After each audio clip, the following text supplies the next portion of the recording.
Oke, nah teman-teman Blessed People, selamat siang dan selamat berhari weekend, berakhir pekan. Di video kali ini kita pengen menjelaskan salah satu kunci penting dalam habitat di kolam koi normal. Dan terkadang malah ada beberapa orang yang merasa ini mengganggu, padahal sebetulnya itu faktor yang sangat penting sekali. Bahkan saya sering ngomong kan dengan orang-orang tim Blessed ataupun anak-anak Blessed di Semarang, setiap kolam ini misalkan di backwash besar pun airnya turun atau apa segala macam, saya tidak memperbolehkan hal ini dilakukan. Apa itu? Yaitu membersihkan lumut di kolam. Itu jangan. Karena lumut itu menjadi salah satu parameter habitat dan ekosistem ikan koi di kolam kita. Nah, tapi dengan catatan lumut yang tumbuh di dasar kolam dan dinding kolam. Bukan lumut yang berkembang di air atau alga. Itu mengganggu. Kalau lumut yang di air atau alga, itu dia nanti airnya hijau. Hijaunya condong ke keruh. Biasanya itu ada sesuatu dengan filternya, ada sesuatu dengan isi medianya. Bisa jadi lampu UV-nya juga kurang. Tapi kalau ini, Norma bisa shoot, lumut ini seperti karpet dan ini hanya di dinding dan di dasar kolam nih. Agak dekat Norma. Nah, biar teman-teman ini ngerti. Jadi, bedakan lumut yang mengganggu untuk air dan lumut yang habitat bagus untuk kolam. Kalau lumut yang habitat bagus untuk kolam, tadi saya jelaskan ke beliau, customer-nya, kok jangan pernah dibersihin. Loh, kalau nanti ada yang manjang-manjang dikit nih, contohnya kayak ini nih Norma, shoot nih Norma. Tuh, yang di depan saya ini kamu shoot agak deket, itu kan agak tebel kayak karpet, terus ada yang bolong-bolong. Itu dimakanin ikan koi. Jadi ikan koi pun tuh suka gitu loh, ngemil lumut di dinding itu bisa jadi spirulina alami juga gitu loh. Justru jangan dihilangin. Terus mungkin ada juga yang pernah nanya ke saya gini, Pak, supaya lumutnya di dinding kolam nggak banyak, saya kasih ikan sapu-sapu lah, sayang dong. Nanti yang ngabisin lumutnya itu ikan sapu-sapunya gitu loh. Koinya malah nggak kebagian. Makanya kalau menurut saya sih, lumut yang di dinding kolam dan di dasar kolam atau lantai kolam ini, itu jangan diapa-apain, udah biarin. Nanti dimakanin ikannya kok, percaya saya. Bahkan kamu lihat nggak, ada satu kolam kita yang di Blok L, yang kolam bulat, itu kan sering saya puasain tuh. Mungkin koinya kan lapar. Dasar kolamnya kan sampai bolong-bolong keluar semua tuh, karena ya itu dimakanin sama koinya, dan itu sangat bagus sekali teman-teman. Jadi itu masuk menjadi ekosistem dan habitat yang bagus untuk sebuah kolam. Jangan dibersihin, apalagi disikat sampai bersih lagi, sayang banget. Numbuhnya lama loh. Kalau teman-teman ingat waktu kolam pertama running sampai sekarang, tadi saya nanya ke beliau 1 bulan loh.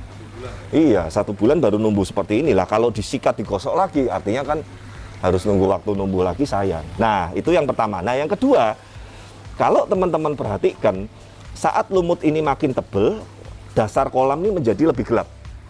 Ya kan? Waktu kita kesini kemarin kan airnya masih terlalu bening dan keijo-ijoan. Ini kan airnya jadi agak gelap, karena kan lumutnya ini hijau tua, condong lebih ke hitam. Nah, teman-teman lihat, ikannya sama, warnanya sama, kualitasnya sama, tapi kelihatan lebih nyala. Tuh. Ya, karena memang basicnya koi itu yang paling bagus itu warna seperti ini. Memang ada beberapa kolam yang catnya dikasih biru, nanti saya ada satu kolam lagi yang dicatnya hijau. Tapi sebetulnya saya ngomong jujur apa adanya, untuk warna koi supaya maksimal tuh paling bagus warna begini. Bukan warna yang putih pucet, bukan warna yang hijau muda, apalagi biru. Itu biasanya warna koi akan sedikit memudar. Gitu. Jadi koi itu mirip seperti bunglon Norma. Bisa mengikuti dasar kolamnya atau warna di kolam itu. Kalau warnanya ini nanti hijaunya, lumutnya ini makin tebal, makin tua, otomatis terutama warna merahnya dia akan kelihatan lebih nyala. Padahal dengan ikan yang sama dan dengan kualitas yang sama, seperti itu. Ya, jadi di video kali ini sharing aja teman-teman. Jadi buat teman-teman yang mengalami kolamnya koi itu tumbuh lumut di dinding, tumbuh lumut di dasar kolam, sekali lagi biarin alami. Jangan dibersihin, jangan diotak-atik, apalagi disikat.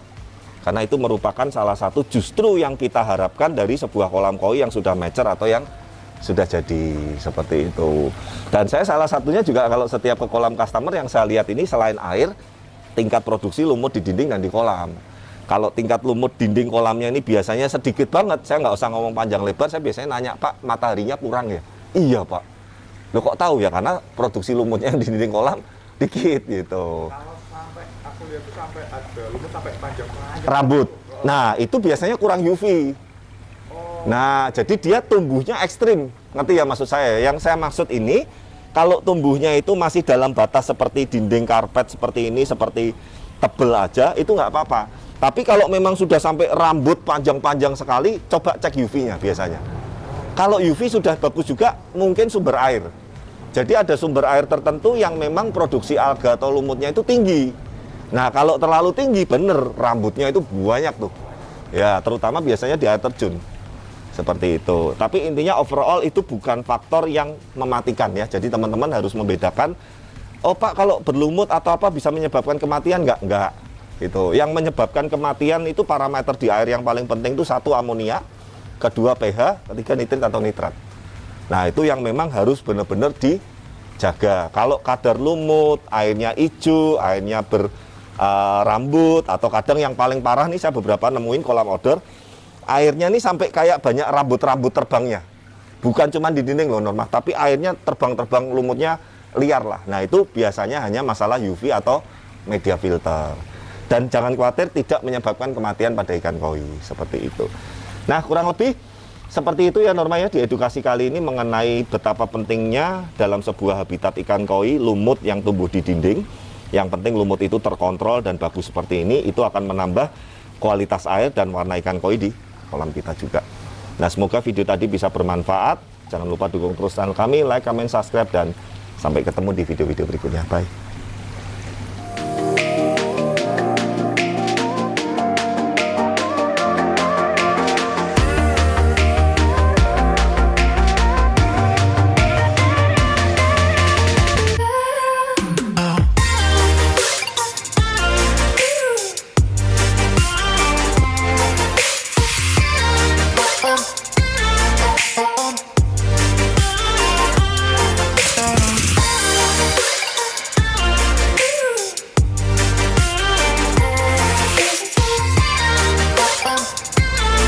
On